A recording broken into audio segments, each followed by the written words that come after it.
네, 유튜브 시청자 여러분 안녕하십니까? 투자의 공식입니다. 여러분들에게 손에 쥐어주는 투자, 손에 쥐어주는 경제, 이거를 전달한다라는 생각으로 오늘도 좀 좋은 컨텐츠 가지고 여러분들 다시 찾아뵙겠습니다. 오늘은 저희가 중국 얘기를 좀 집중적으로 해보려고 합니다. 요즘 최근에 중국이 경고 정책을 계속 내놓고 있다 보니까 이제 중국 시장 이제 좀 중국 경제 좀 좋아지는 게 아닌가, 또 중국 주식 시장 이제 좀 투자할 만한 게 아닌가. 특히 이제 중학개미 분들 많이 또 관심을 갖고 계실 거라 생각이 좀 드는데요. 과연 이제 이 시점이 중국에 대한 투자를 좀 할 만한 적정한 시점인지, 또 중국의 경제가 이렇게 경기 부양책이 나오면 정말 이제는 확실하게 좀 좋아지는 건지, 이제 미국이 좀 계속 혼자 나홀로 어떤 호황을 계속 가고 있는데 중국이 그 대항마 역할을 정말 할 수 있다고 보는 건지 등등등, 이 중국과 관련해서는 모든 내용들을 한번 오늘 좀 다 다뤄볼 생각입니다. 그래서 오늘 저희가 모신 분은요, 강남대 유림 교수님이신데요. 중국 인민대에서 박사학위를 받으셨습니다. 국내에 좀 몇 안 됩니다. 인민대에서 박사학위 하신 분들.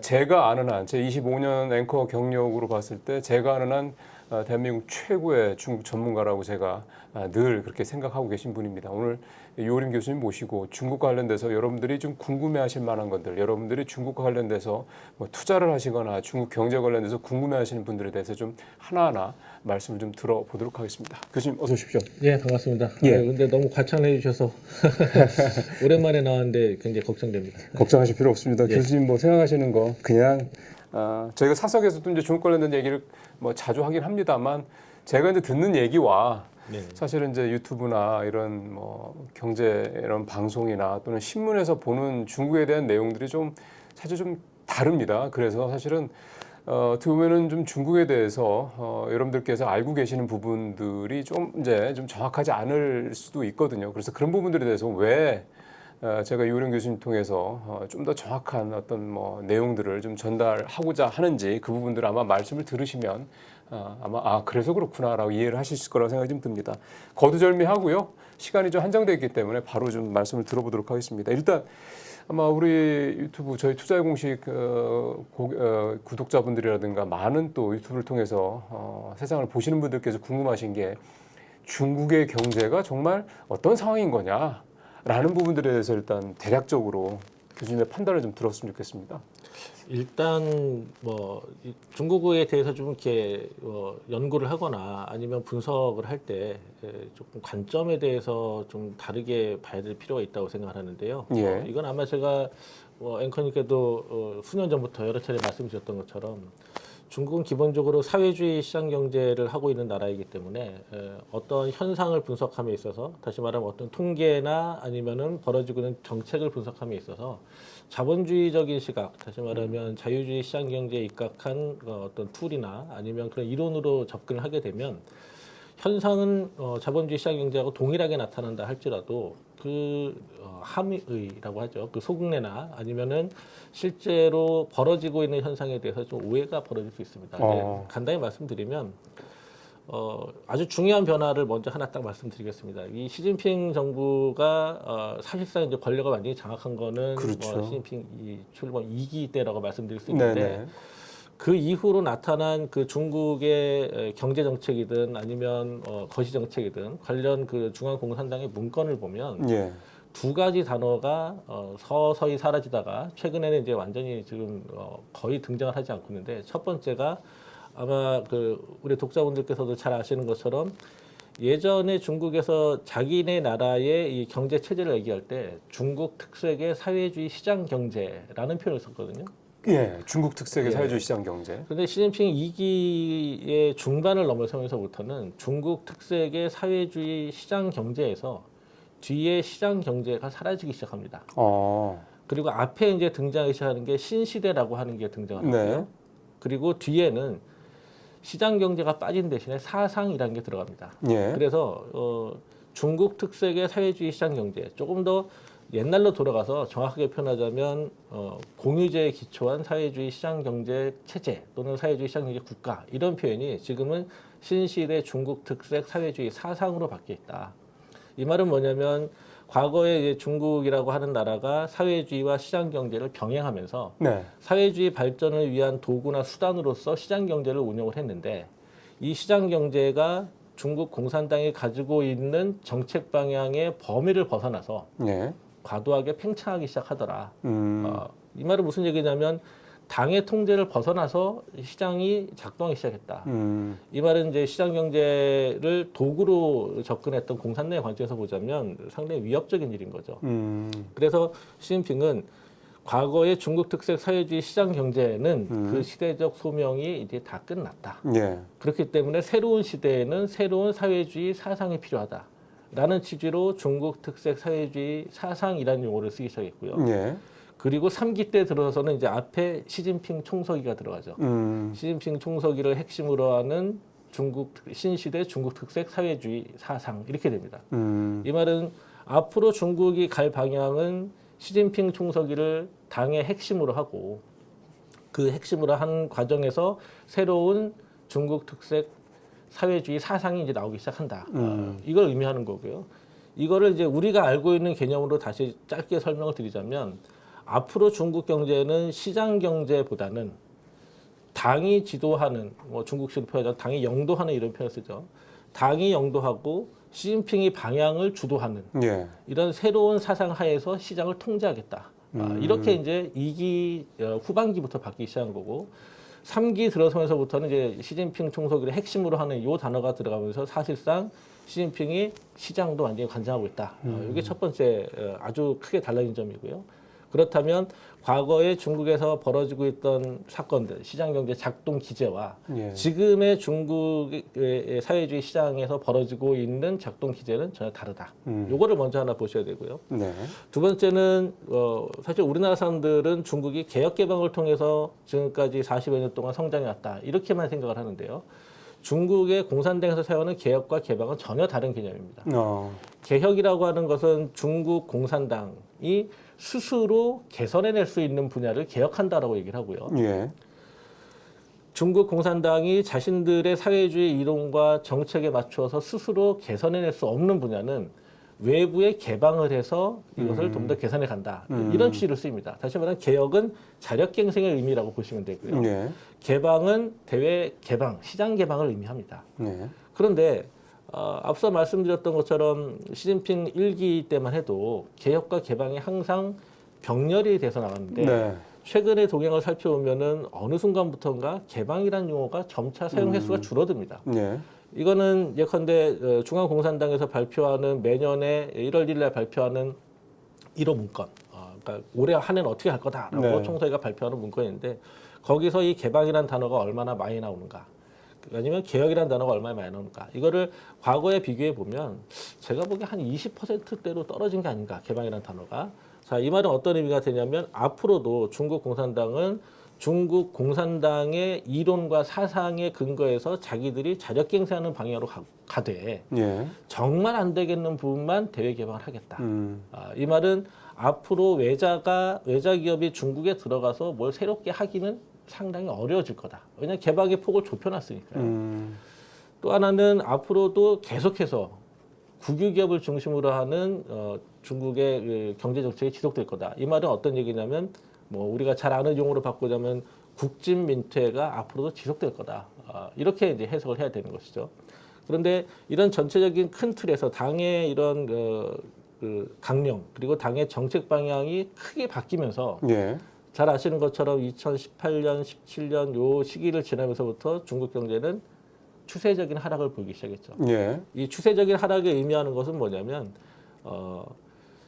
40여 년간의 개혁 개방을 통해서 굉장히 시장 경제를 크게 활성화시켜 놨는데 네. 이 시장 경제가 자꾸 당의 통제를 벗어나더라 이거죠. 그래서 이걸 벗어나는 것을 방지하기 위해서라도 앞으로는 시장 경제에 대한 당 중앙, 특히 시진핑 총석의 그림을 강화하겠다. 통제가 강화된다. 예, 이런 취지가 한번 이렇게 중국이라는 나라가 이런 큰 틀에서 거시정책 방향이 바뀌고 나면 사실은 쉽게 바뀌지 않습니다. 일종의 관성이 생긴다는 말씀이군요.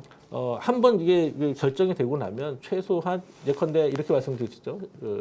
등소평 등소평이 개혁개방 설계자라고 부르는 등소평이 78년대 개혁개방 정책을 추진하고 나서 이게 사실상 40년 같거든요. 그 말은 이제 뒤집어 말하면 이 시진핑 총서기가 주장하고 있는 시진핑 총서기를 핵심으로 하는 신시대 중국 특색 사회주의 사상이 향후에 최소 한 세대는 간다. 한 세대면 대략 한 30년 정도 봐야 된다는 거잖아요. 예, 그래서 시진핑 총서기가 2035년, 2050년 이런 중장기 계획을 설정해 놓고 그대로 가겠다.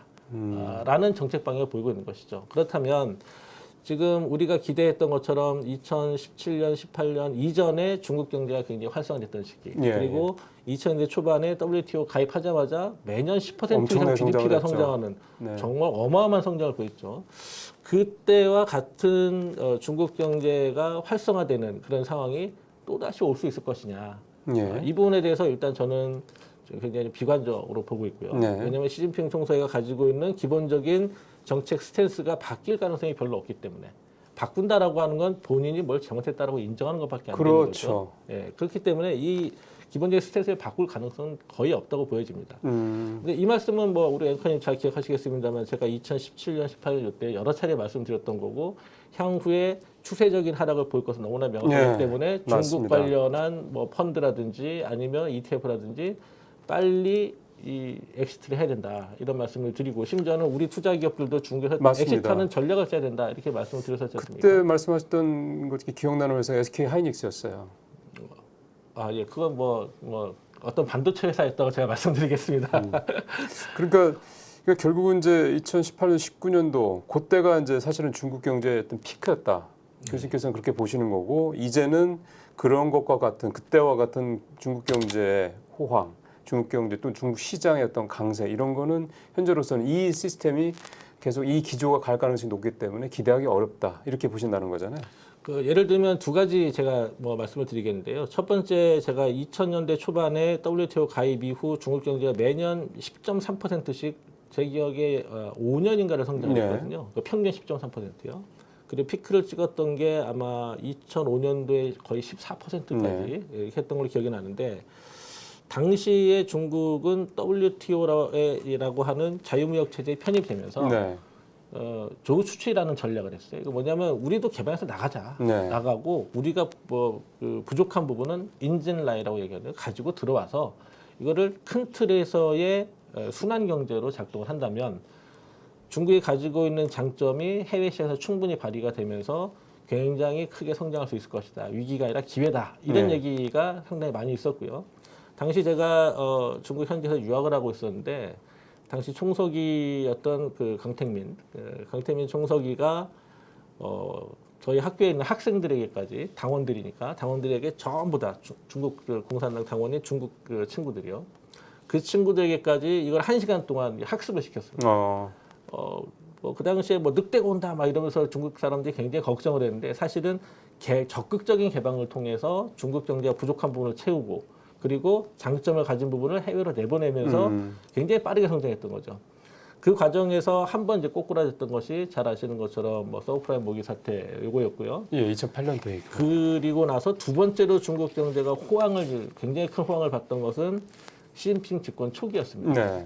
이 당시에는 뭐 흔히 이제 시리 조합, 네. 시리 콤비 이래가지고 시진핑 총서기하고 리커창 총리가 각각 당의 정책, 외교와 국방 그리고 내치와 경제를 나눠서 역할 분담을 했을 때고요. 예.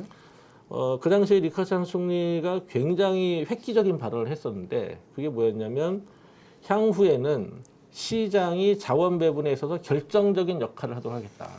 이 말은 뭐냐면 당이 자원을 배분하는 체제였던 사회주의 이론보다 시장의 개방을 통해서 시장이 정말로 수요와 공급이라고 하는 시장 원리에 의해서 자원 배분에 결정적인 역할을 하도록 하겠다. 이 말은 민진국태, 사실 말하면 민간이 국유기업보다 먼저 시장으로 들어가겠다. 그러면서 그 당시에 얘기했던 혼합소유제를 얘기합니다. 이 혼합소유제가 의미하는 건 뭐냐면 국유기업이 가지고 있는 시장 그리고 국유기업이 가지고 있는 지분을 민간 기업에 개방하겠다는 거예요. 그러니까 국유화를 한다는 이런 얘기인 거죠? 아니죠. 국유기업의 지분을 민간에 개방하는 거니까 예. 민간 기업이 국유기업의 지분을 살 수 있는 거죠. 그렇죠. 그런데 당시에 이제 국유기업들은 이제 흔히 이제 114개 정도 되는 중앙 국유기업 집단이라고 불렀는데 이들이 지배하고 있는 거는 중국의 핵심적인 기간 산업들이었거든요. 그 시장을 민간에 개방한다라고 하니까 그런 핵심적인 산업에 들어가지 못했던 민영 기업 집단들의 주가가 어마어마하게 급등한 거죠. 예. 그래서 뭐 기억하시겠습니다만 2014년 후반기부터 그 과정에서 자원이 좀 뭐 부족하기도 하니까 잘 아시는 후광통 뭐 개설하고 네. 뭐 이러면서부터 해외 자금 엄청 유치한 거죠. 자본을 엄청나게 유치한 거죠. 그 과정에서 국유기업들의 지분을 민영기업이 취득하도록 하고 심지어는 당시에 적극적으로 대외 개방하겠다라고 해서 자본시장 개방하고 그 지분 취득하게 해주고 이 과정을 통해서 엄청난 경제 성장을 했죠. 예. 물론 그 이후에 이제 당 내부에서 여러 가지 그 노선 투쟁이 좀 벌어지긴 합니다만 제가 여기서 먼저 말씀드리고 싶은 것은 중국 경제가 폭발적인 성장을 했던 배경에는 개혁이 아니라 개방이 있었다. 그리고 지금 말씀드리는 시진핑과 같은 교조주의적인 사회주의자가 아닌 예. 시장 친시장적이고 그리고 개방을 중시했던 이런 그 정치인들 리커창 총리가 대표적이겠죠. 예. 이런 정치인들이 사실상 중국 경제를 지금까지 성장시켜 왔다라고 볼 수 있는 건데 리커창 총리가 식물 총리가 됐다라고 뭐 사실상 비난을 받기 시작했던 게 2017년 이후거든요. 예. 그 이후부터 중국 경제가 어떻게 되는지를 가만히 보시면 정말로 추세적이고 단계적으로 계속 하락하고 있고 하락했다. 그리고 주가도 계속 하락했죠. 그렇습니다. 사실 그 이후에 5,000포인트 때 상하이 종합지수 갔던 게 계속 뭐 제 기억에 5,370포인트였던 것 예, 같아요. 그게 지금 3,000, 2,000 또 후반 이 상황에서 거의 지금 10년 가까이 10년까지는 아니지만 7, 8년 계속 뭐 소위 말하는 이제 그 박스권 장세라고 그러죠. 거기도 좀 그렇게 가고 있는 상황이었는데 최근에 이제 경기부양책 나오면서 주가가 좀 그 박스권을 뚫고 가고는 있는데 또 한참 올라가다가 또 한 반쯤 떨어지고 그러니까 계속 좀 변동성이 좀 커지는 그런 상황인 것 같습니다.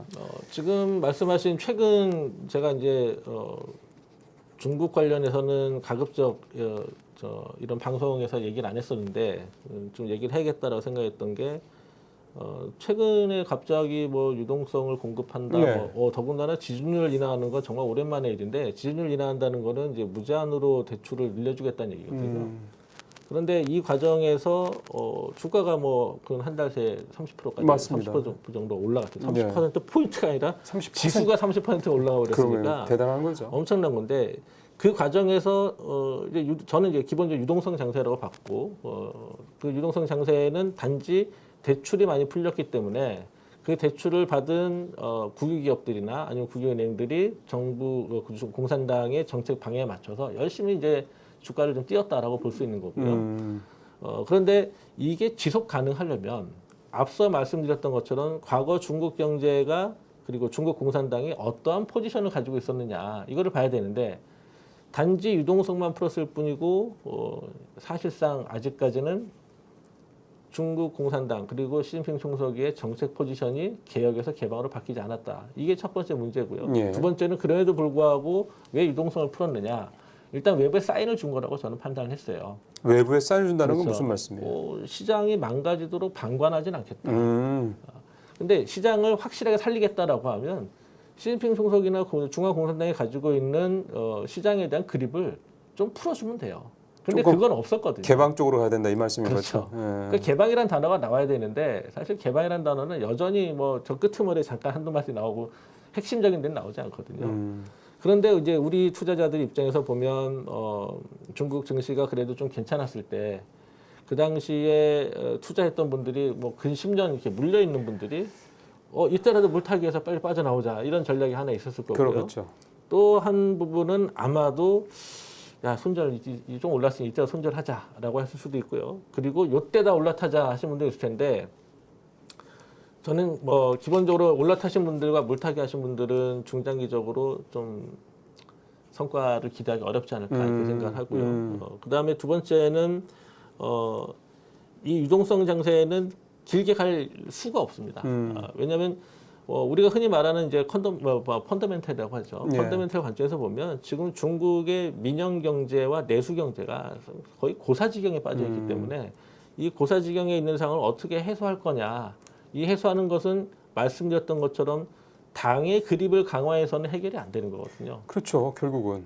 그렇죠. 예, 그런데 지금 우리 투자자들이 중국에 이때 좀 올라가야 되나라는 좀 생각을 하실 것 같은 염려가 좀 많이 들고 그리고 또 하나는 중국 정부가 주는 사인을 어떻게 해석해야 되는가? 그렇죠. 그게 사실은 가장 중요한 거죠. 네. 그래서 이 부분에 왜 우리처럼 또는 뭐 미국이나 아니면 유럽처럼 계속해서 금리를 낮추고 지준을 낮춘다, 돈을 막 풀겠다라고 해서 중국 경제의 체질적인 변화 그리고 중국 공산당의 정책 변화를 기대할 수 있을 것이냐? 저는 그건 아니라고 보는 거죠. 그럼 유동성 최근에 중국 정부의 그런 대대적인 뭐 유동성 관련 정책들, 경기부양 정책들, 그럼 이거는 태생적으로 한계가 있다 이 말씀이네요. 맞습니다. 네.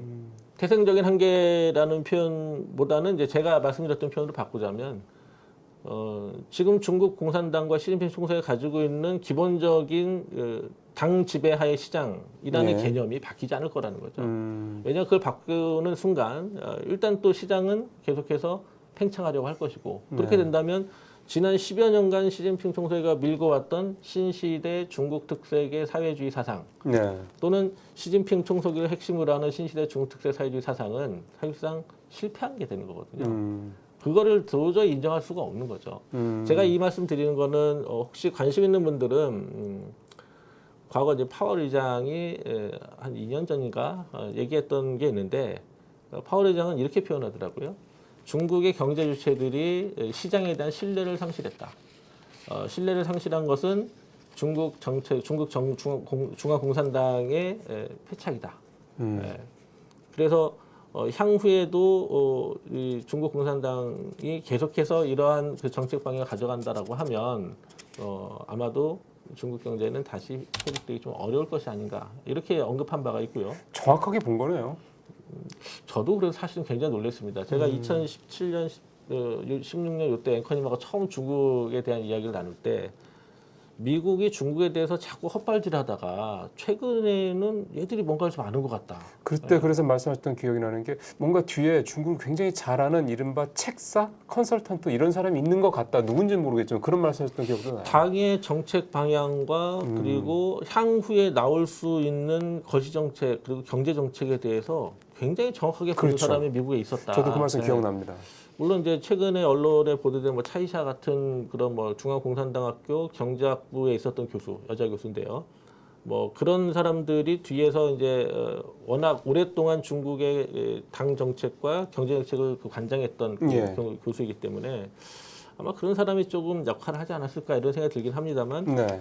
그렇다고 해도 내부에 있었던 여러 사정들까지 정확하게 파악을 해가지고 그런 언급을 미국 정부에서 하고 그리고 2019년 요때부터는 사실 미국에서 대중국 전략 보고서니 뭐 국가 안보 보고서니 이런 거를 계속 작성하다가 나중에 뭐 아베가 뭐 제안했다는 얘기도 있습니다만 인도 태평양 전략 보고서를 내면서 중국에 대해서 경제적으로 그리고 산업적으로 그리고 기술적으로 소위 말하는 밸류 체인을 완전히 봉쇄시켜 버리고는 이런 방향을 가고 있거든요. 그렇죠. 근데 그 방향이 아주 교묘하게도 중국이 진출하고자 하는 전략 방향과 교묘하게 일치하고 있다는 거예요. 그런데 뭐 말씀드렸던 차이샤 같은 그런 중앙공산당학교 전 경제학부 교수 같은 경우는 이미 중국을 떠난 지 상당히 오랜 시간이 됐는데 그럼에도 불구하고 이렇게 정확하게 읽어내고 있다는 거는 아마도 내부에 또 이렇게 연결되는 사람이 있지 않을까. 이 부분에 대해서 제가 정확히라는 표현이 좀 그렇고요. 좀 장담할 수 있는 거는 혹시 중국에 대해서 많은 관심을 갖고 계신 분들은 보셨는지 모르겠는데 22년도 12월 달에 미국 국방성 홈페이지에 중국 미사일군 보고서라는 게 딱 칸이 걸립니다. PDF 파일로 대략 240페이지 정도 되는데요. 제가 그 보고서를 열어보고 정말 깜짝 놀랐습니다. 어떤 내용이 들어있냐면 중국 미사일군은 사실 시진핑 총서기가 군 개혁을 하면서 군에 대한 자신의 장악력을 강화하기 위해서 군 현대화 개혁을 하면서 자원과 인력을 집중해가지고 흔히 말하는 이제 동풍 미사일이라고 하죠. 그런 미사일을 중심으로 한 부대를 새로 편성을 했는데 그게 우리로 따지면 군단급이거든요. 왜냐하면 그 집단군이기 때문에. 굉장히 뭐 인원이 몇만 명께 달한다라는 거잖아요. 그렇죠. 그런데 이 중국 미사일군 보고서를 열어보면 240페이지 정도의 분량을 뭐 하나하나 다 열어보면 내용이 뭐냐면 예컨대 뭐 북경시 해정구 뭐 무슨 뭐 촌에 가면은 무슨 건물이 있는데 거기 204호에 책임자가 누구고 전화번호가 뭐고 와, 그 정도까지요? 이런 내용들이 중국 전역에 있는 미사일군 보고서의 핵심 인사들, 핵심 기지들 이런 것들이 아예 주소, 전화번호, 팩스번호까지 나옵니다. 그러니까 이 말은 예. 미국에서 아마도 이제 시진핑 총서기한테 보란 듯이 걸었을 가능성도 있고 그런 거죠. 예. 네. 그거는 뭐냐면 우리가 알고 있어, 니네 뭐 하는지. 이걸 뒤집어 말하면 누군가가 유출시켰다는 거죠. 그런 거죠. 당연히 그건 정말 뭐 거의 뭐 1, 2급 정도의 비밀 문서 같은데. 그와 관련해서 또 뭐 누가 숙청되고 그러면서 중국 내부에서는 뭐 누가 뭐 유출시킨 거다. 뭐 그래서 그걸로 미국 정부에서 뭐 딜을 하고 있다. 뭐 이런 얘기도 돌긴 합니다만 그 아직까지 그건 낭설 또는 뭐 신뢰할 수 없는 뭐 얘기로 생각이 되고요.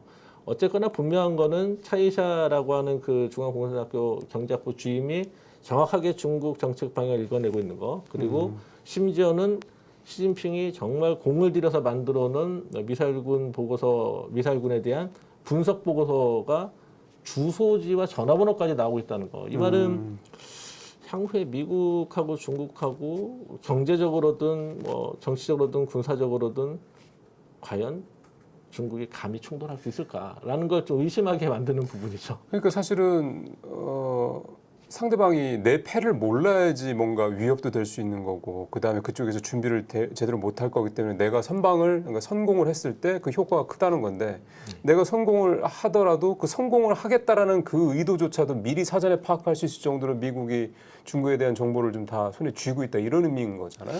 예, 뭐 이 부분은 사실 이렇게도 좀 설명을 할 수 있는데요. 최근에 뭐 그 과테말라를 통해서 멕시코를 걸어서 그 중국 사람들 망명하는 중국인들이 뭐 몇만 명에 이르고 뭐 지금까지 누적으로 몇십만 명이다 뭐 이런 얘기도 있는데 정확한 통계는 아직 뭐 나오지 않아서 모르겠습니다만 이 일이 벌어지고 있는 거는 조금 전에 말씀드렸던 것처럼 중국의 신시대 중국 특색 사회주의 사상이라고 하는 것이 시장 경제에 대한 통제와 간섭을 강화하다 보니 소위 시장 경제 체제 안에서 성장했던 홍색 자본가들 그 중에서 아주 고위층에 가 있는 사람들은 뭐 어떻게든 정치적으로 좀 살아남을 수 있겠지만 그런 우리가 따지는 중산층이나 이제 상류층에 진입하고자 하는 엘리트인 홍색 자본가 계층이 이 중국이 앞으로도 계속해서 중국 특색 사회주의 사상으로 갈 것이지 중국 특색 사회주의 시장 경제로 갈 가능성이 별로 없다라고 생각해서 온갖 수단을 동원해서 지금 어떻게든 해외로 좀 빠져나가려고 하는 거고요. 이 말은 무슨 얘기냐면 사람이 나간다라고 하는 거는 이미 인적 자원이 나갔다는 건 물적 자원도 빠지고 있다는 겁니다. 그러겠죠. 이를테면 물적 자원이라는 건 쉽게 생각하면 자본이 빠져나간다는 얘기죠. 인적 자원은 이제 그 사람들이 빠지는 건데 그 중에서도 말씀드렸던 우리의 중산층에 해당하는 홍색 자본가 계급들이 지금 해외로 자꾸 도망가려고 한다. 그거는 뭐 이미 뭐 그 미국 정부에서도 확인해 준 거니까요. 과테말라 이용하는 이유는 되게 단순합니다. 중국에서 과테말라하고는 뭐 중남미에 진출하기 위한 포석 중 하나로 무비자를 해줬거든요. 그러니까 일단 글로 나가는 겁니다. 어쨌든 그런 상황이고 그리고 중국의 그 자본들은 말씀드렸던 이제 물적 자본들은 사실상 싱가포르 쪽으로 많이 빠지고 있다고 보시면 되고요. 자본은 싱가포르, 그다음에 인적 자본은 과테말라를 통해서 미국 본토로 바로 들어간다. 맞습니다. 그래서 최근에 싱가포르 경제가 굉장히 호황인 거고 그리고 그렇게 싱가포르로 빠져나갈 수 있는 이유는 아마 이 정도까지 확인해 보신 분은 별로 없을 텐데 중국과 홍콩이 일국 양제로서 조세 조약을 맺고 있듯이 중국과 싱가포르도 조세 조약을 맺고 있습니다. 근데 이제 중국과 홍콩의 경우에는 직접 투자, 다시 말하면 지분 투자 관련된 여러 가지 혜택이 부여돼 있고요. 그것만 가지고는 자본을 중국 그 당국이 원활하게 이제 흡수하기 어려우니까 채권 시장으로 따로 열어준 것이 싱가포르입니다. 위안화 채권을 발행할 수 있도록 해줬거든요. 그 말은 이제 싱가포르의 어떤 뭐 흔히 말하는 뭐 패밀리 하우스를 만들든 아니면 거기에 뭐 조그만 운용사를 만들든 아니면 뭐 다른 형태의 뭐 차명으로 하든 어떤 형태로든 중국에 있는 자본을 싱가포르로 빼내갈 수 있는 루트가 열려져 있다. 그럼 결국은 중국 당국 시진핑 체제에 일종의 자충수를 둔 거 아닙니까? 아닙니다. 그것은 뭐 두 나라 간의 조약이잖아요. 네. 나라 간의 조약이기 때문에 조약은 뭐 대체로 유효기간 30년이라고 보고요. 어느 한쪽에서 이거를 일방적으로 파기하지 않는 이상 그걸 뭐 중간에 개정하거나 뭐 이런 일은 거의 없다고 보시면 됩니다. 그러면 계속해서 돈이 앞으로도 싱가포르를 통해서 자본이 중국에 있는 내부 자본이 빠져나간다라는 얘기가 되는 예, 거잖아요. 맞습니다. 그래서 제가 과거 뭐 제가 저랑 이제 개인적으로 친한 모 증권사에 계신 뭐 그 채권 투자하시는 분한테도 중국 ETF 이런 거 다 빨리 청산하시고 네. 그래서 싱가포르에서 채권 장사하시는 게 어떠시냐.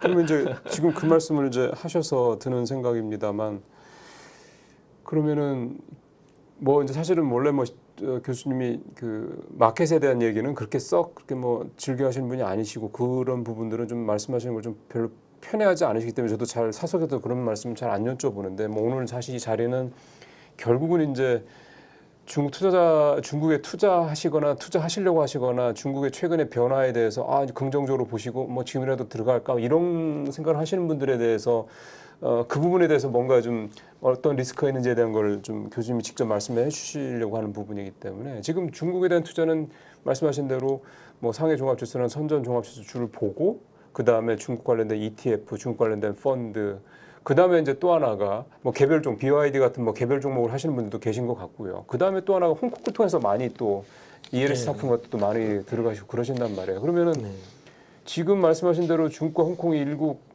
뭐 양체된 사실은 이제 홍콩은 사실상 이제 중국의 그냥 한 지역 정도로 이제는 봐야 될 것 같다라고들 많이들 얘기하시는 거 보면 이렇게 된다면 중국과 홍콩을 같이 이제 번들로 묶어서 중국에 대한 투자를 굉장히 좀 신중하게 해야 될 상황이다. 이렇게 좀 이해를 하면 되겠습니까? 사실 이제 홍콩에 상장돼 있는 기업들하고 그다음에 심천, 상해에 상장돼 있는 기업들이 다 다르죠. 홍콩에 있는 것들은 대체로 이제 그 H주라고 해서 그렇죠. 국유 우량 주식들 그리고 이제 심천은 사실상 우리나라의 코스닥과 비슷하다고 보시면 돼요. 예. 그 IT 쪽 기업들이 많이 상장돼 있고 상해는 그냥 일반적인 국유 기업들이 이제 상장이 되는데 그래서 상해하고 홍콩에 동시 상장돼 있는 기업들은 꽤 있지 않습니까? 예. 그런데 지금 만약에 중국에 대해서 뭐 상해든 심천이든 아니면 뭐 홍콩이든 중국의 종목이나 상품에 대한 투자를 하겠다라고 한다면 저는 좀 유보하시는 게 좋다라고 생각하는데요. 첫 번째는 앞서 말씀드렸던 이런 유동성 장세가 이제 끝물에 와 있다라고 보여지고요.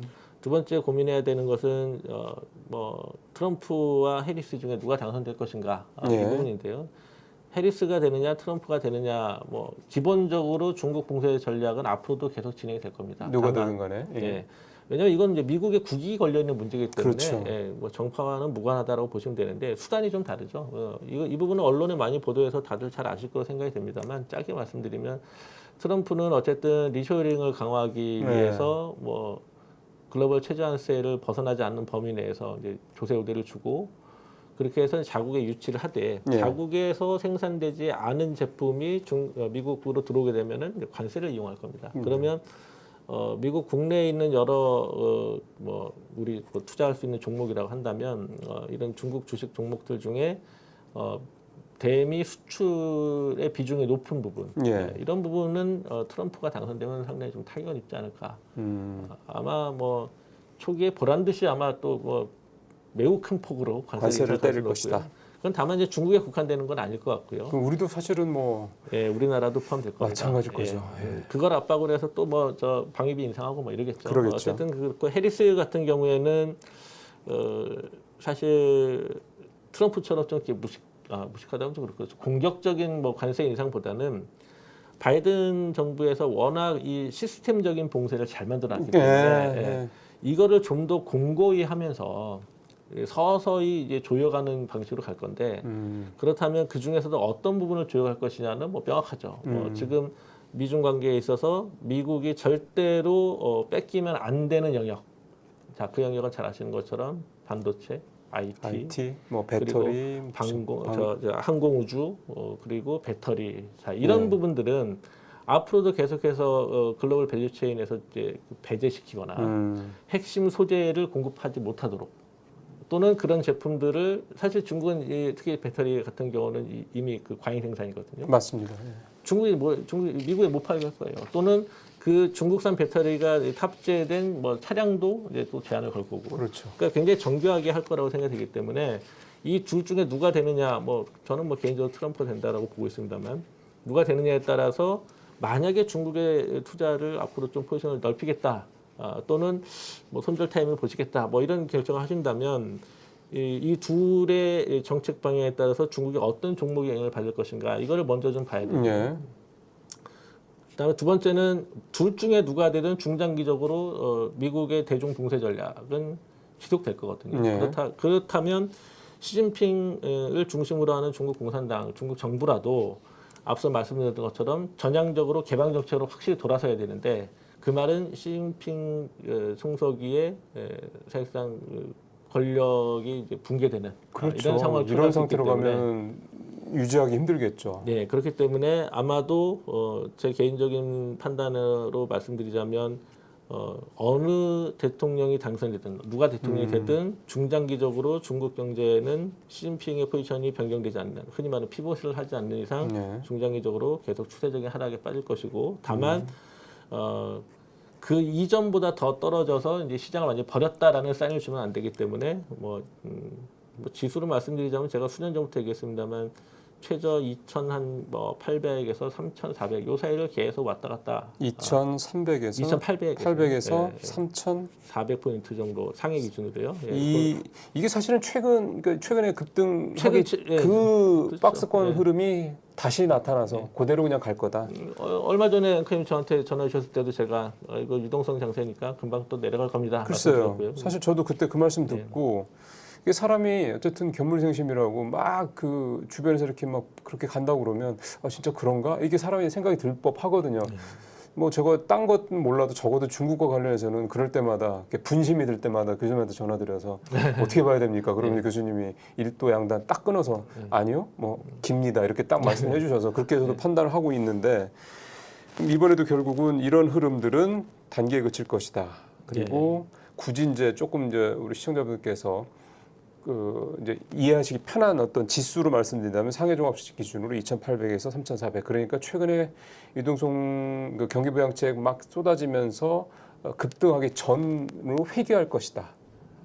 아마 뭐 단계적으로 그렇게 가져갈 내려가지 않을까 것이다. 싶은데 뭐 그 정도 가면 또 이제 어떤 유동성을 공급하든 뭐 어떤 뭐 우대를 주든 뭐 이런 방향으로 또 조금 살려놓고. 그러면 결국은 이제 사실은 이제 오늘 이 말씀을 듣고 싶어서 이제 교수님 모셔서 계속 뭐 질문도 어떻게 보면 중복될 수도 있고 한데 교수님께서 좀 일관된 말씀은 일단은 시진핑 이 주석 시스템에서 시진핑 체제에서의 기본적으로 개방에 대한 어떤 얘기들이 뭔가 변화의 조짐들이 나타나지 않는 한 지금의 상황들은 계속될 거다. 그렇다면 지금처럼 외국인 투자도 계속 줄어들 가능성이 높고 성장률도 올해 5% 성장도 쉽지 않을 수 있고 계속 이런 흐름들이 이어질 것이다. 이렇게 보면 되는 거네요. 그렇죠. 그거를 이제 뭐 다른 그 애널리스트 분들이나 이제 중국 전문가 분들이 말씀하시는 거는 뭐 제가 굳이 또 말씀드릴 필요 없고요. 제 관점에서 말씀드리자면 일단 중국이라고 하는 나라가 사회주의에 기반을 두고 있다는 사실은 반드시 잊지 말아야 되는데요. 이 말은 무슨 얘기냐면 가장 기본적인 생산 수단을 공유하고 있다는 얘기입니다. 이 가장 기본적인 생산 수단이 과거에는 부동산, 다시 말하면 토지였죠. 그 다음으로 민영 경제가 활성화되고 국유기업이 커지면서부터는 이제 산업자본이 됐고요. 세 번째 단계에서 잘 아시는 것처럼 마윈을 중심으로 하는 핀테크 기업들, IT 기업들이 등장하면서 데이터와 금융 자본이 이제 등장하기 시작했죠. 데이터에 기반한 금융 자본이기도 하고. 그런데 이거는 이제 사회주의적으로 바라본다면 무슨 얘기냐면 시대의 변화에 맞춰서 가장 기본적인 생산 수단이 바뀌고 있다. 이거는 사실 세계 어느 나라 다 겪어왔던 거죠. 그렇죠. 사실은. 그 관점에서 봤을 때 첫 번째로 시진핑 주석 또는 총서기가 직접 시장에 대한 그립을 강화했던 게 잘 아시는 것처럼 부동산이었죠. 처음에 그랬죠. 공유제에 기초한 사회주의 시장 경제였는데 이 공유제의 기반은 다름 아니라 토지였잖아요. 그렇죠. 이 토지를 일단 경제를 활성화시켜야 되니까 사용권을 중앙정부가 지방정부에 할양을 해주고 그리고 다시 지방정부가 뭐 C급이나 아니면 G급시라고 하는 그 밑에 있는 또 그 정부에다가 또 이제 또 네. 우리말로 표현하면 이제 그 분양을 해주고 그리고 나서 이제 그거를 부동산 개발 기업들한테 이제 넘겨주는 이런 예. 구조였는데 그 단계를 거치면서 벌어졌던 일들이 뭐냐면 사회주의의 가장 기본적인 생산 수단인 토지가 사유화되기 시작한 거죠. 그렇죠. 그 말은 당의 통제에서 벗어났다는 거예요.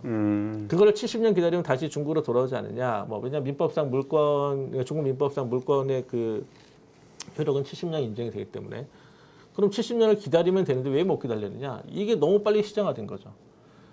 그러다 보니 이걸 빨리 다시 이 당의 지배하에 넣지 않으면 안 되는 거예요. 그렇기 네. 때문에 부동산 개발 기업들에 대해서 대출을 뭐 끊어버린다든지 아니면 온갖 규제를 동원해 가지고 잘 아시는 삐고야인이라든지 아니면은 헝다라든지 이런 개발상들이 다 사실상 뭐 도산 직전 네, 그때까지 갈 수밖에 없는 거죠. 그다음에 두 번째로 사실 이 부분은 이제 그 리커창 총리가 가지고 있던 개방 정책하고 시진핑 총재가 가지고 있었던 개혁 정책이 충돌하는 지점이긴 했지만 리커창 총리 같은 경우에는 이제 민영 기업이 국유 기업의 지분을 인수하도록 함으로 인해서 국유 기업을 민영 경제에 개방하는 방향으로 가고자 했다면 시진핑 주석이나 뭐 그 시진핑의 그 계열들은 그런 방향으로 가게 되면 국가의 두 번째 생산 수단인 국유 기업이 시장화된다.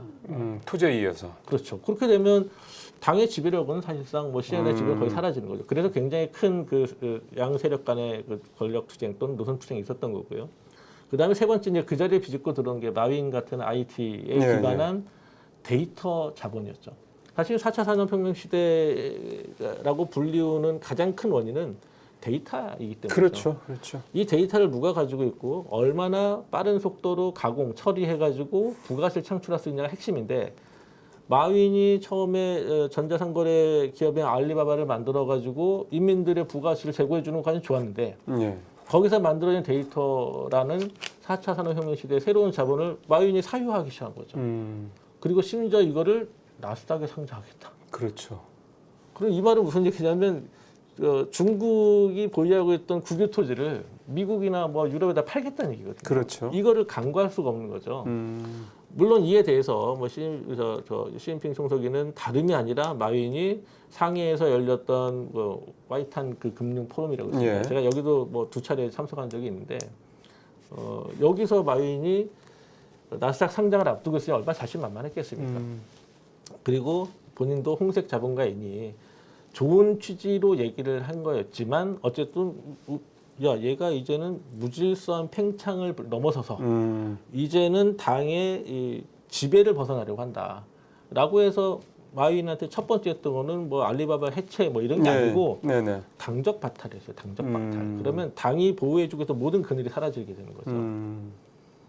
그리고 나서 지금 마윈은 아무 소리 없이 조용히 살고 조용히 살고 있죠. 예. 사실 회사도 거의 다 뺏겼고.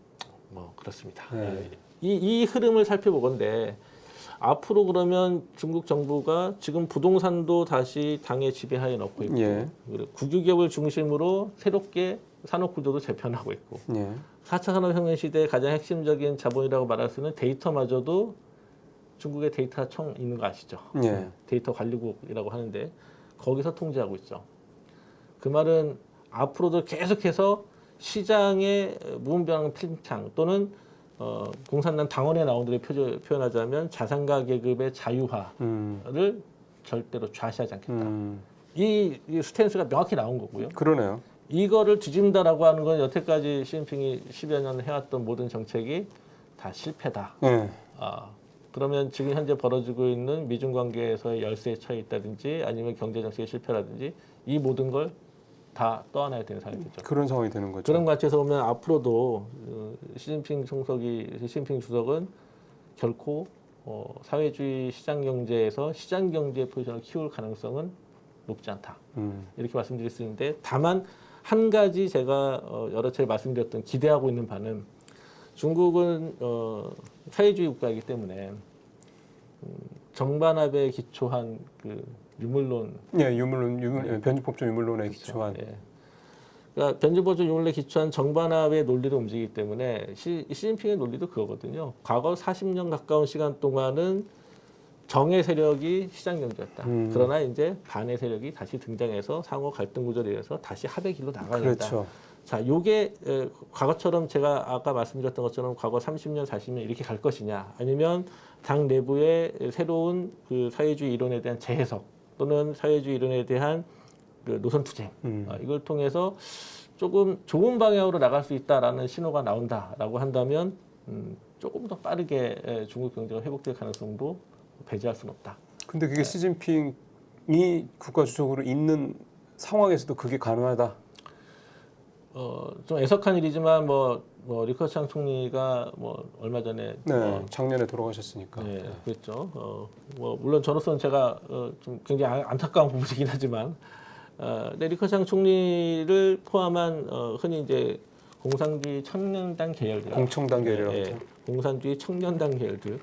아이고 뭐 제가 어제 밤을 새가지고 이제 막 발음이 꼬이기 시작하는데 그 계열들이 아직까지 건재하게 남아 있다라고 한다면 아마도 정반합의 관계를 계속 유지해갈 수 있을 거로 예상이 되는데, 문제는 뭐 공산주의 청년단의 예산을 다 줄여버리고 조직을 축소하면서 사실상 괴멸되었다라고 보는 게 일반적인 견해고요. 그렇다면 시진핑 그 내부에 있는 노선 투쟁을 통해서 뭔가 좀 바뀔 수 있는 가능성이 보여야 되는데, 워낙 시진핑 주석, 시진핑 총서기의 그립이 강하기 때문에 쉽지 않을 거다.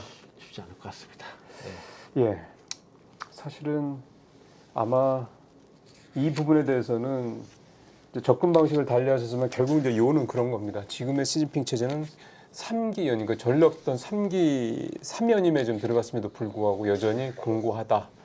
아직은 별로 틈이 보이지 않는다. 이제 이런 부분 말씀하시고, 그렇기 때문에 중국의 지금 현재 이제 통제 중심의, 그러니까 국가 통제 중심의, 공산당 통제 중심의 이런 특히 이제 경제와 관련해서 이런 정책들은 당분간 계속될 수밖에 없다. 그렇게 말씀을 좀 할 수가 있겠고요.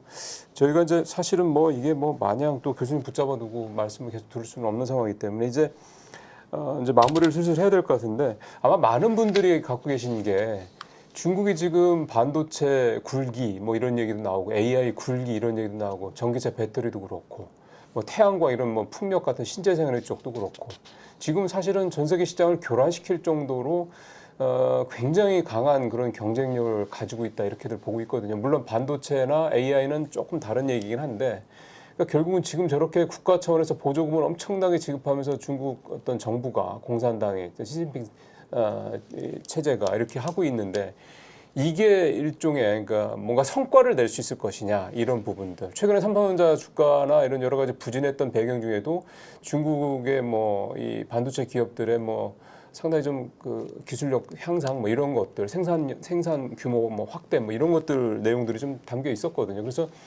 이거를 진짜 실제로 우리가 언론에서 보는 것처럼 그렇게 받아들여도 되는 건지, 아니면 뚜껑을 열어보면 실제로는 꼭 그렇지는 않다라든지, 이 부분에 대한 말씀을 좀 오늘 교수님한테 좀 들어야지 아마 여러분들께서 중국 경제라든가 중국에 대한 이런 어떤 기술적인, 특히 최첨단 기술 관련된 부분에서 실체가 어떤지에 대한 이해를 좀 하시기가 좋을 것 같습니다. 이 부분은 좀 어떻게 보면 될까요? 역시 뭐 다른 분들이 말씀하신 부분은 뭐 제가 뭐 논외로 하고 제 관점을 좀 말씀드리자면, 일단 혹시 지구전론이라는 거 들어보셨어요? 아니요, 처음 들어요. 이 지구전론은 뭐냐면 과거 이제 모택동이 항일 투쟁할 때, 항일 투쟁할 때, 그리고 대장정을 할 때, 대장정할 때, 이 중국이라는 나라는 워낙 크고 그 인민도 많고 그리고 여러 가지 지리적 이점이 침략을 해온 일본보다 우리가 더 앞서기 때문에 우리가 나아갈 방향은 맞서 싸우는 것이 아니라 지형적으로 유리한 곳으로 가서 상대방이 지쳐 떨을 때까지 지구전으로 가는 거다. 게릴라전 비슷한 개념이군요. 그렇죠. 따지고 보면. 단지 자기들이 아직 죽지 않았음만을 보여주는 정도의 게릴라전 하면서 계속 그 과정에서 힘을 키워나가자. 결국에는 우리가 생산력이 앞서기 때문에 이길 수밖에 없다. 이것도 역시 사회주의적인 풀이입니다. 이걸 지구전론이라고 하는데, 실제로 이거에 반대했던 당시에 그 세력들도 있었죠. 그런데 노선 투쟁을 통해서 모택동이 여기 승리를 하고 결국에는 장기전으로 끌고 가서 1차적으로 항일전선에서 승리를 했고요. 2차적으로는 국민당과의 그 국공합작을 깨고 나서도 또다시 지구전을 통해서 이제 승리를 했죠. 완벽히 힘을 갖출 때까지. 자, 일종의 도광장애 같은 느낌이 좀 드네요. 그렇죠. 뭐 그거를 이제 현대적으로 또 등소평이 재해석했던 게 아마 도광양해가 아닐까 싶은데 네. 지구전론이라는 얘기가 슬슬 나오는 것 같습니다. 최근에 이제 중국에서 나오는 여러 가지 뭐 언론 기사라든지 뭐 평론이라든지 이런 걸 보면 지구전 뭐 또는 뭐 두 번째 장정은 이제 대장정 말하는 대장정 거죠. 얘기하는 예. 거죠. 그러니까 앞으로 이 싸움이 30년 간다고 보는 겁니다. 예. 일단 이거를 먼저 말씀을 드려야 되고요. 그 말은 뭐냐면 직접 미국과 맞서서 치고박는 일은 아마도 급변 사태가 있지 않나 뭐 발생하지 않을 것 같고요. 지금처럼 어떻게든 살아남는 방향으로 갈 건데 그 중에 핵심이 말씀하신 반도체, AI 뭐 이런 것들이죠. 예. 그래서 우리가 지금 잘 모르는 사이에 언론에서 간혹 보도가 됩니다만 사실 자율주행차는 뭐 테슬라보다 앞선다는 얘기도 있을 정도로 굉장히 기술력을 키워가고 있는 건 사실이죠. 예. 자, 근데 여기 한 가지 맹점이 있습니다.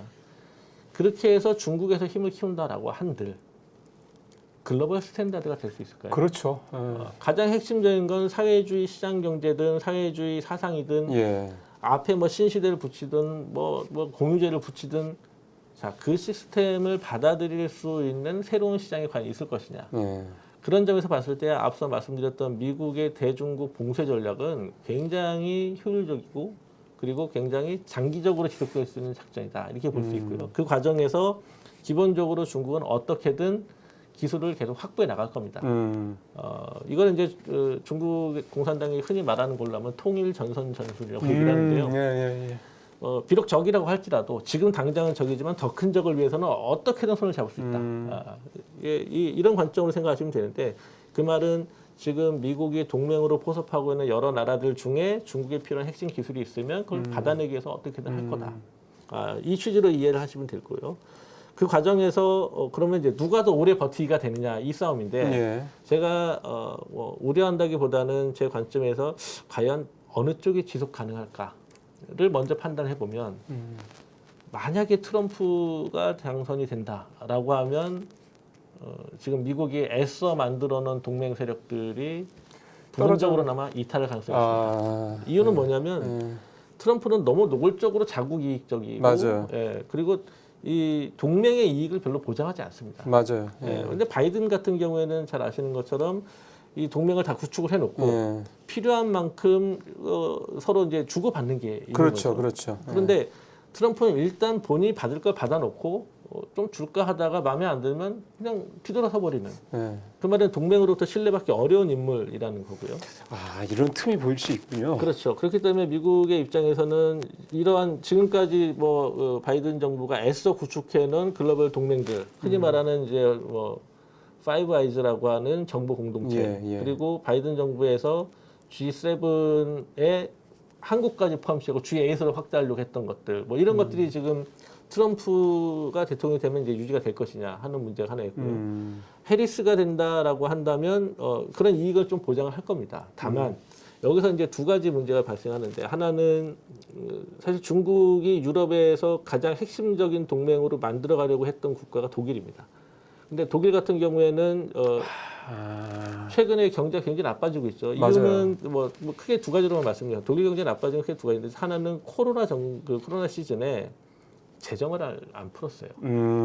왜냐하면 이 독일이라고 하는 나라는 재정 준칙을 법으로 박아놓은 나라거든요. 그렇죠. 그러니까 돈을 쓸 수가 없는 거예요. 유연하게 정책을 펼칠 수 없다는 그렇죠. 말씀이죠. 그런데 ECB가 그럼 돈을 풀어준 거 이외에는 뭐 쓸 돈이 없다는 거죠. 그래서 이제 고작 하는 게 뭐 개인소득세 감세 뭐 이 정도 해주고 말았는데 그러다 보니 거기서 중소기업과 중산층이 붕괴되기 시작했어요. 그 중국의 이 시진핑 주석의 코로나 제로 정책의 후유증과 제로 코로나 정책 후유증과 비슷한 거네요. 뭐 돈을 풀어야 될 때 정부가 돈을 풀지 않고 아예 봉쇄를 하거나 물론 이제 좀 다르긴 합니다만 어쨌든 미국이나 이런 데처럼 유럽 ECB처럼 막 돈을 엄청나게 풀어내서 일단 이 고비를 넘겨야 되는 이런 식의 정책을 하지 않았던 거에 따른 후유증이 지금 나타나고 있다. 그런데 그 중에서 중국의 제조기업들 중에 상당 부분은 이제 중국 본토에 투자를 하고 있고요. 그리고 일부는 이제 중국에서 독일 본국에 남아 있는데 그 중에서도 핵심 기술이나 아니면 뭐 그 소재를 가지고 있는 기업들에 또 중국 기업이 굉장히 투자를 많이 했어요. 그러니까 굉장히 친중적인 EU 회원국이었는데 중국 경제가 좀 나빠지고 있죠. 그렇죠. 자, 그 말은 무슨 얘기냐면 앞으로 독일 경제가 나빠지는 상황이 오면 이게 유럽 전체에 영향을 줍니다. 그렇죠. 제일 유럽 큰 나라죠. 최대의 제조 강국이 맞습니다. 경제가 나빠지기 시작한다는 건 굉장히 영향이 큰 거고요. 또 하나 더 추가로 말씀드리면 러우 전쟁을 통해서 에너지 수급이 지금 어려워졌죠. 맞아요. 네, 그죠. 러시아에서 받아오던 천연가스가 지금 안 들어오잖아요. 그래서 뭐 전기료가 뭐 10배가 올랐다는 얘기가 있을 맞습니다. 정도예요. 자, 그렇다면 이렇게 EU에서 이제 EU 권역 내에서 제조 강국인 독일이 중국의 영향 그리고 자국의 정책 실패로 인해서 나빠진다라고 하면 어찌됐거나 EU 전체에 경제 영향을 줄 수밖에 없고 예. 그러면 이제 어떻게든 살아남기 위해서 새로운 활로를 찾아야겠죠. 예. EU 그 권역에 있는 그 영내 국가들은. 그런데 그거를 만약에 미국이 통제를 한다라고 하면 균열이 생길 수밖에 없지 않을까. 그래서 미국이 향후에 중국을 더 철저하게 봉쇄를 해서 이참에 완전히 눌러 앉히려는 생각을 가지고 있다라고 한다면 적어도 동맹에 속하는 또는 이제 중국의 중요하죠. 미국의 국가 전략 보고서하고 인도 태평양 전략 보고서에 나오는 걸 보면 핵심 동맹 그리고 뭐 파트너십 예. 뭐 이렇게 구분을 하고 있는데 적어도 파트너십에 해당하는 나라들까지는 좀 케어를 하고 가야 되는데 케어를 한다는 거는 미국이 어떻게든 자기의 핵심 동맹과 준 동맹 국가들에게도 경제적인 이익을 분여하는 방향으로 가야 된다 이렇게 말씀드리고 예. 그렇게 해서 최소 10년 시진핑 총서기가 언제까지 계속 그 자리에 있을지도 모르고 또 지금 나이도 적지 않기 때문에 맞습니다. 10년, 20년까지 뭐 보장할 수 없겠습니다만 그 정도 장기전을 생각하고 전략을 짜고 동맹들을 계속해서 확보해 가지 않으면 예. 그걸 유지하지 않으면 아마도 중국의 이런 지구전론에 말려들 가능성이 있다 이렇게 생각이 들고요. 그 말은 앞서 말씀드렸던 그 미국의 동맹 국가들 중에 일부는 이런 상황이 지속되면서 자국의 경제가 나빠지면 결국에 중국과의 어떤 새로운 시장을 확보하기 위해서 미국과의 이 동맹에서 균열이 발생할 수도 있고 아마 중국은 그거를 앞서 말씀드린 통일전선 전술의 하나의 수단으로 봐서 아마 거기에 치고 들어갈 가능성이 굉장히 높다 이렇게 보여집니다. 그래서 관건은 트럼프가 당선된다라고 하면 이 지구전론에서 아마 중국이 조금 유리해질 수 있다. 유리해질 수도 있다 이렇게 보여지고요. 만약에 해리스가 당선이 된다라고 가정을 하면 정말 중국은 어려운 상황이 되지 않을까 이렇게 왜냐하면 생각이 듭니다. 훨씬 더 바이든 정부 현재처럼 그렇게 아주 꼼꼼하고 되게 치밀하고 잘근잘근 중국의 숨도 못 쉬게 막아놨죠. 그렇게 막는다라는 게 계속 유지된다는 얘기이기 때문에 사실은 뚜껑을 좀 열어보긴 해야 되는데 제가 하나 더 말씀드리면 제가 왜 그 중국의 1대1로를 위해서 만들어낸 AIIB라고 있고 그게 이제 채권 투자를 해가지고 돈을 빌려줘가지고 지금 그 영향력을 확대하고 있는 거잖아요. 그게 일종의 IMF 같은 거라고 보면 되는 건가요? 서방으로 따지면 자금 WB 정도로 조금 더 성격이 비슷한 걸 찾자면 IBRD 정도. IBRD 정도. 그러니까 이제 자기들보다 좀 경제적으로 또는 SOC가 열악한 국가에 주로 SOC 투자에 필요한 그 자금을 이제 공유해 주는 곳이니까. 근데 이 문제는 말씀드렸던 것처럼 얘네는 채권 투자를 한다는 거예요. 돈을 빌려주는 겁니다. 그렇죠. 그래서 그 경제가 살아나서 원금과 이자를 계속 갚아야 되는데 SOC 투자라고 하는 게 일단 기본적으로 10년, 20년 걸리는 사업이고 더 나아가서는 수익이 나려면 30년 걸리는 거죠. 그렇죠. 그런 이제 그 AIB 자금을 공유받았던 나라들이 점차 파산증에 빠지고 있는 건데 지금 실제로 그러고 있잖아요. 그렇죠.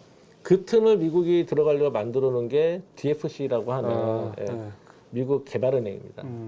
이게 사실은 원래 그 원조 자금으로 쓰고 있던 예산을 다 긁어모아가지고 만들어 놓은 은행인데 얘들이 지금 투자 지역이 어디냐면 1대1로 중에서 동남아 연안 쪽이거든요. 거기에다 뭐라고 있냐면 이 DFC라고 하는 은행이 지분 투자를 해주고 있습니다. 그럼 뭐냐면 우리 같이 리스크 테이킹 파트너 개념으로 가자 이거군요. 그렇죠. 그러면 지금 안 그래도 중국이라는 나라를 믿고 AIB로부터 자금을 공유받은 나라들이 힘들어 죽겠는데 미국에 돈 들고 와서 야 우리 회사 같이 만들어갖고 야 뭐 5대5로 하자. 그렇다면 중국에 한번 지금 당했던 그 그렇죠. AIB 그 자금 공여를 받은 국가들은 당연히 거기서 이탈할 가능성이 높아지는 거죠. 이게 또 일종의 균열책이군요. 미국 입장에서 봤을 때. 동맹을 끊기 위한 작전인데 이거는 중국의 입장에서는 굉장히 그 뼈아픈 지점이죠. 그러게요. 예. 예. 그러니까 미국이 제가 얼마나 예. 정교하고 치밀하게 중국 공세 작전을 하고 있는지 이거 한 사례로서 말씀드렸는데 이 부분에 대해서 제가 보기에 국내에 중국에 대한 언급을 하신 분들이 말씀하시는 분이 거의 없어서 사실 이것 때문에 AIB도 힘들어지고 있고 동남아시아를 비롯한 1대1로 영내에서 중국의 장악력이 점차 지금 축소되고 있는 상황으로 저는 보여지거든요. 예. 예, 오늘 벌써 한 1시간 정도 걸쳐서 얘기를 나눠봤습니다. 사실은 이 교수님과는 사실 단순히 그냥 중국 경제에 대한 얘기하기에는 좀 부족하고요. 사실은 이제 외교 안보 예를 들어서 이제 뭐 굳이 뭐 언젠가 이제 기회가 되면 이제 이런 외교 안보 관련된 지정학적 관련된 뭐 이런 말씀을 드릴 수 있는 기회도 있겠는데 사실은 2022년에 이제 러시아 우크라이나 전쟁이 이제 벌어졌는데 그 전에 이게 이슈가 됐을 때 이제 제가 물어봤죠. 교수님 어떻게 보세요? 그랬더니 교수님은 나는 전쟁 벌어진다 이렇게 말씀을 하셨거든요. 그래서 그 이유에 대한 부분 어떤 논거들도 충분히 있으셨고. 근데 왜 제가 이 말씀을 굳이 드리냐면 지금 이제 요즘은 조금 덜하긴 합니다만 한때 중국이 뭐 대만을 이제 공격해서 이제 뭐 2027년에 이제 시진핑 주석 관련돼서 여러 가지 뭐 어떤 뭐 퍼포먼스를 내기 위해서 뭐 결국은 대만을 침공할 것이 이런 얘기들이 계속 많이 나왔었거든요. 굉장히 큰 이게 이슈였죠. 지금이야 좀 잠잠합니다만. 근데 그 부분과 관련해서도 이제 교수님이 생각하시는 바가 있습니다. 이 얘기는 여기서 뭐 얘기 들어가면 또 이것도 1시간이기 때문에 제가 다음에 뭐 교수님 많이 바쁘신데 이제 하시고 나서 조금 이제 시간적 여유가 계실 때 이런 부분들과 관련해서 또 한번 약간 이제 그때는 경제 쪽보다는 외교 안보적인 측면에서 교수님의 인사이트를 들어보는 시간을 또 한번 마련을 해서 그때 여러분들께 또 좋은 어떤 설명들 드리도록 하겠습니다. 오늘은 유호린 교수님과는 여기서 마무리를 좀 하도록 하겠습니다. 저 방 안에도 올 수 있으니까 자주 불러주세요. 아, 예, 알겠습니다. 그러면 더 좋습니다. 하여간 여러분들께 이제 조금 더 기존에 듣던 어떤 접근 방식과 다른 어떤 인사이트를 들으실 수 있는 기회를 우리 유호린 교수를 통해서 가급적 자주 전해드리도록 하겠습니다. 교수님 오늘 말씀 고맙습니다. 예, 불러주셔서 감사합니다. 네.